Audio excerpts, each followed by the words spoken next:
cumprimento a todas as autoridades presentes, né? Principalmente os colegas aí, procuradores da Fazenda Nacional, os colegas advogados da União, os colegas procuradores federais, os procuradores do Banco Central, os procuradores do Estado, os procuradores dos municípios, os defensores públicos e demais autoridades presentes.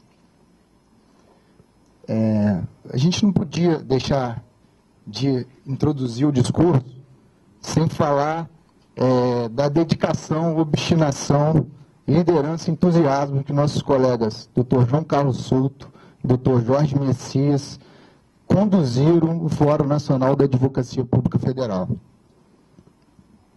Nesse pormenor também é necessário ressaltar os nossos colegas de luta, digamos assim, que a gente pode citar aí a ANAP, presidida pelo Dr. Juliano Dociana, a ANPM, presidida pelo Dr. Evandro Bastos, e a ANADEF, presidida pelo Dr. Gabriel Oliveira, os quais têm participado de uma agenda da reforma nacional, da reforma da Advocacia Pública Federal junto ao Congresso Nacional. Hoje, a gente pode dizer que o Fórum Nacional da Advocacia Pública Federal é uma realidade. E essa realidade ela foi construída através do diálogo, da ponderação e da sensatez dos dirigentes envolvidos com o Fórum Nacional da Advocacia Pública Federal. E, entre as associações, sindicatos, integrantes do Fórum Nacional da Advocacia Pública Federal, é necessário ressaltar a luta de todos na construção desse conglomerado de forças para a gente partir para um futuro melhor da advocacia pública. Assim, ressalto a atuação da doutora Joana Dark, presidente da ANAJUR, mas não deixando de lembrar da atuação da doutora Nicola, o doutor Rogério Filomeno, presidente da ANPAF, também nosso companheiro de luta aí, ressaltando também as inúmeras conquistas protagonizadas pelo doutor Ricardo Franco e o doutor Gifone. O trabalho conduzido pela doutora Meire, junto à Amprev e junto ao Fórum Nacional da Advocacia Pública Federal. O trabalho que a ANAUNE, através do seu presidente Marcos Luiz e dos ex-presidentes Cosima e André Alcântara e do atual secretário-geral, estão desempenhando ou desempenharam para a construção do Fórum Nacional da Advocacia Pública Federal. O doutor Fabiano Gentalha, presidente da PBC, precedido aí pela participação do doutor Jorge Messias, doutor Danilo e doutora Ana Luísa. E atualmente do atual diretor jurídico, doutor José Augusto. Também não podemos deixar de esquecer o papel aí desempenhado pela APAFERJ, através de seu presidente, doutor Alemani. Por fim, devemos citar a participação do doutor Souto, doutor Andos, capitaneando o Simprofaz nas últimas duas gestões e participando diretamente das atividades do Fórum Nacional da Advocacia Pública Federal. Queria dizer que a luta do Fórum Nacional da Advocacia Pública Federal é uma luta que transcende a defesa das prerrogativas dos advogados públicos federais. É uma luta pela integração entre os interesses dos cidadãos e do Estado. Por quê? Porque a Advocacia Pública Federal defende o erário, defendendo, consequentemente, a nação. Essa atuação do Fórum ela está em consonância com o papel que o legislador constituinte procedeu à advocacia pública, que é o papel de ser uma das funções essenciais da justiça.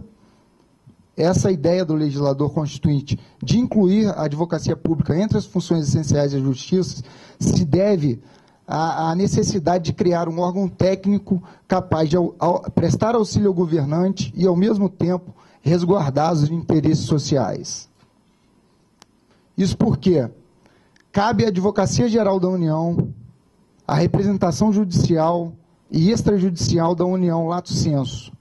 Nesse sentido, importará dizer que seus membros exercerão um papel diretamente ou indiretamente relacionado à concretização das políticas públicas do Estado brasileiro.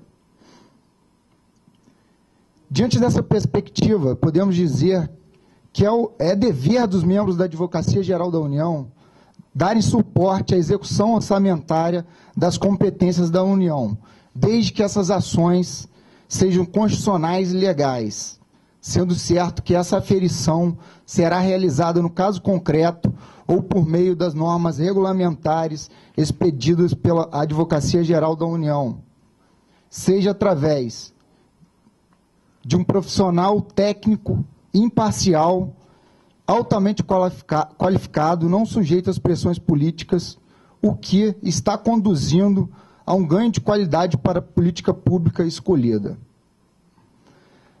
Essa atuação da Advocacia Geral da União na fase do planejamento, na fase da formação, da elaboração, implementação e execução da política pública está propiciando um planejamento estratégico para a União.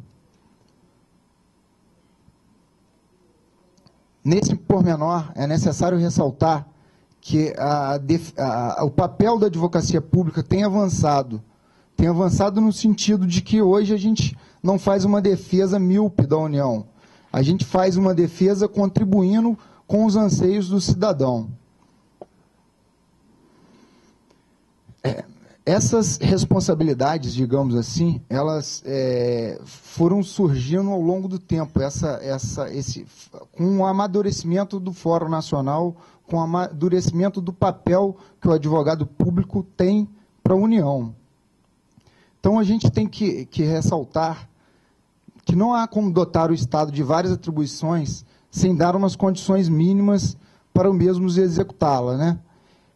E, nesse pormenor, a AGU exerce um papel estratégico, porque defenderá o patrimônio público e o interesse do cidadão e o interesse da justiça, na medida em que estará, juntamente com o Ministério Público e com o Poder Judiciário, entre as funções essenciais da justiça, e a AGU hoje tem contribuído muito para a eliminação, resolução dos conflitos judiciais, o que, em certo aspecto, alcança esse objetivo de dar um acesso ao cidadão a uma prestação jurisdicional mais célere.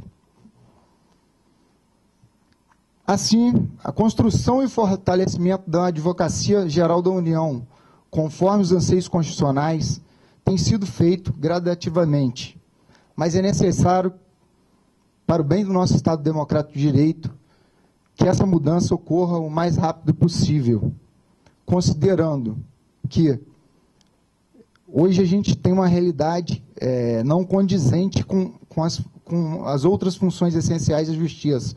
Hoje a gente tem uma estrutura de carreira de apoio ainda não efetiva, a gente tem deficiências nas instalações e funcionalidades, a gente tem um fosso remuneratório entre as funções essenciais da justiça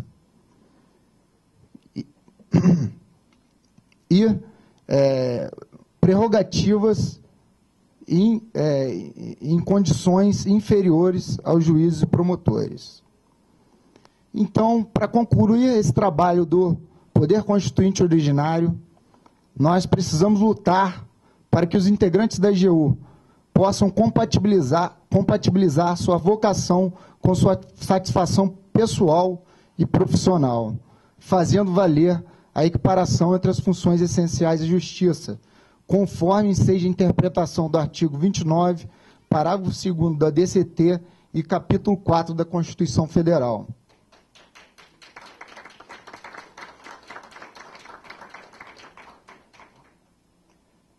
Hoje a gente percebe a atuação da AGU como salvaguarda de um Estado democrático de direito mais célere e eficaz, onde, mesmo com as dificuldades citadas, a gente tenha obtido êxitos, os quais vou citar brevemente alguns. tirados do relatório de gestão de 2010 da AGU. Somente no ano de 2010, a União arrecadou, economizou aos cofres públicos o valor de 2,26 trilhões de reais. Também no ano de 2010, a União conseguiu, através do trabalho dos integrantes dos membros da AGU, um ressarcimento no valor de 24 milhões de reais em relação às execuções pertinentes às autarquias e fundações. Da mesma forma, houve uma arrecadação de 1,5 bilhões de reais de contribuições sociais na Justiça do Trabalho.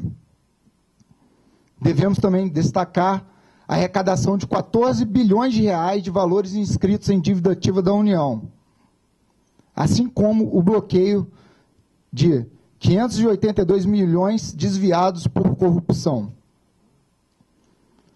Devemos também ressaltar que em apenas uma ação a União deixou de fazer com que saíssem dos cofres públicos o valor de 2 trilhões de reais. Enfim, são várias outras vitórias que deixo de citar para não me alongar muito aqui no discurso. Mas é verdade que só essas breves menções que eu faço já são necessárias para dizer que a valorização da advocacia pública não é um gasto, a valorização da advocacia pública é um investimento. E é nesse sentido que a gente tem trabalhado para haver uma reforma da advocacia pública e aprovação das PECs 443 e 452 que tramitam no Congresso Nacional. Podemos, assim dizer, que sonhamos um sonho acordado, porque esse sonho somente produzirá frutos se batalharmos com obstinação, garra, liderança, lucidez e temperança. Agradeço a todos que contribuíram para esse momento, que Deus nos ilumine e permita cumprir fielmente esse mandato. Muito obrigado.